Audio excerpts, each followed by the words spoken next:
new Mustang, and when I first drove it, I figured that where the feel, the fine-tuning, the driving thrills, and the handling of the thing were concerned, this time around they took a world-famous sports car and made it feel truly like a world-class sports car.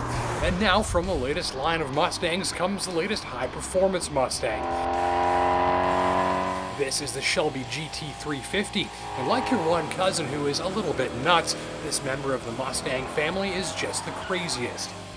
Fitted with an arsenal of hardware upgrades that reads like a boy racer's Christmas wish list, this is a serious car. See how they shoved the grille ornament off to the side? That's to help the engine breathe, and it's just one example of how this new GT350 is engineered for pure speed down to the last detail. Look closely for the functional aerodynamics for cooling and reduced drag, and specially tuned suspension system components for better handling and putting this car's capability easily within reach of the driver.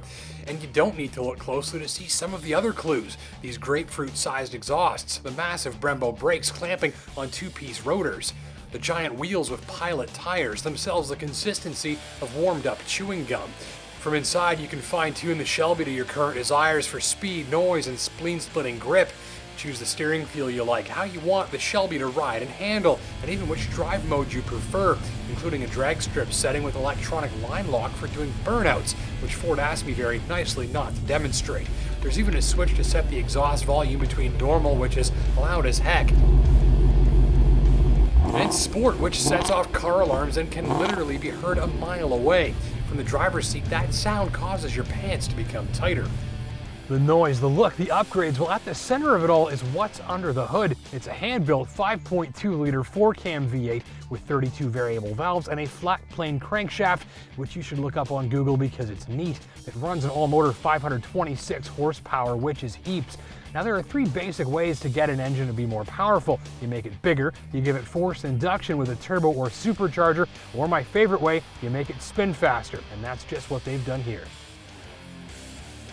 8,200 RPM. That's a massive red line for a big V8, and on a scale of 1 to Paul Walker, spinning 8 big pistons that fast is just off the charts for being awesome.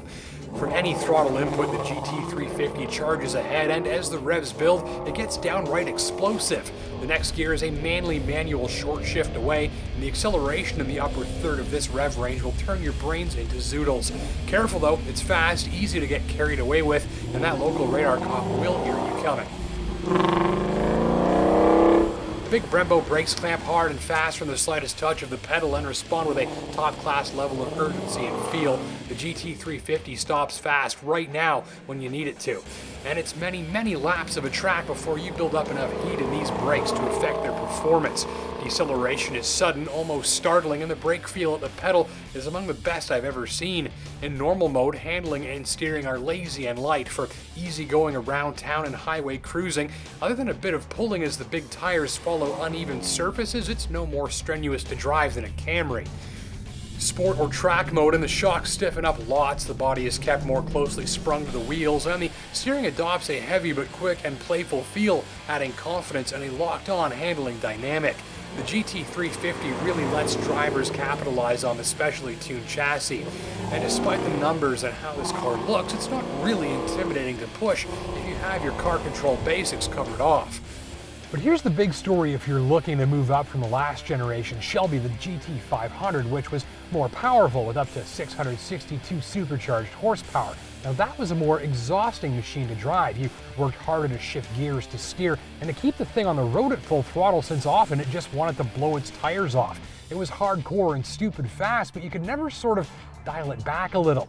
But this one is lighter, easier to drive, shift, and steer. It's less of a workout and less stressful on the driver. You feel less often like you've got all this unused capability, and you can drive the GT350 harder more of the time, where it puts on an even better performance for you and operates as a way more balanced overall package.